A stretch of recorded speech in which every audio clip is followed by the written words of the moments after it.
So one of the biggest file drops happened recently. It's an amazing thing to see. Finally, the Mark 1 can be replaced by the Mark 2. And I bet a lot of you guys are already thinking, hey, I already have a Mark 1, do I have to redo everything for the Mark 2 now? That's really up for you to decide in the end, but this is what I'm going to be doing. So expect a little bit less edits this time, because this is going to be a quick video on how I converted my Mark 1 bolt into a Mark 2 bolt. God, do I hate finals. Now when we look at the Mark 1 Birdfeeder, it's a very simple yet elegant design, and the bolt is no exception here. But as times change, so do different schools of thought. And one of the bigger issues that eventually came up to be removed was the side charging hanger. You can see here it's quite useful for holding up the Birdfeeder on its own weight, but it's really unnecessary and it's a bit bulky. It's understandable why someone would probably want to update their Birdfeeder to the Mark 2 version now. So if we're going to retrofit our Mark 1 into a Mark 2 bolt, we're going to need to do at least 2 changes so we can better hold up our Birdfeeder. So we're going to start off with the first and easiest one by removing the side charging hanger. And once you're done with that, now we're going to start the hardest part, the drilling. So you're probably going to want something called the FGC-9 MK2 upper receiver file, whatever it is. It's going to be acting as our jig to at least help us with the drilling. So we're going to drill with a 5x16 drill bit, I think. Yeah, this is going to be useful for us to put in our 8mm magnet.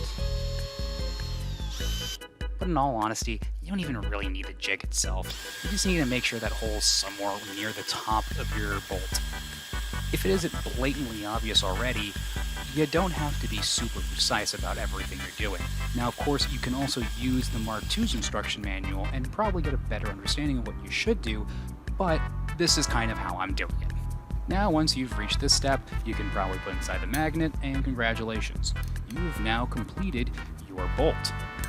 And won't you just look at that brand new bolt? Oh my goodness. It really does show off this new clean yet simplistic design that definitely increases the functionality of our Birdfeeder now, and I definitely think this is a big leap from the Mark 1. Now this should go without question, but let me give you guys a very important disclaimer that while this might work for my Birdfeeder, I can't guarantee it's going to work for yours, because everyone's system is different, and I don't want to tell you guys something might work 100% of the time, and next time you hang up your Birdfeeder, it all just falls apart. And of course, I'm an idiot. If you really want to be extra safe, I would just remake a new one and follow the guides completely. So for those of us who have already built a Mark 1 and wanted to know whether or not we can reuse the bolt, this is what I'm doing, and you can make your decision whether or not you want to try this. I'm going to be quite busy for the next couple of weeks, so the video on the Mark II is going to happen, but it's going to be probably a little bit later. And also expect a video on the EMCing process. Looks like a lot of fun, and I don't think we're ever going to get the RP9 barrels back. So until finals are over, make sure you're subscribed so you get to see those videos when they come out, and make sure you also follow me on Twitter because I'm going to be probably posting updates and let you guys know if anything's happening or what I'm going to be doing over there. Well, I'm really happy that the Mark II finally came out.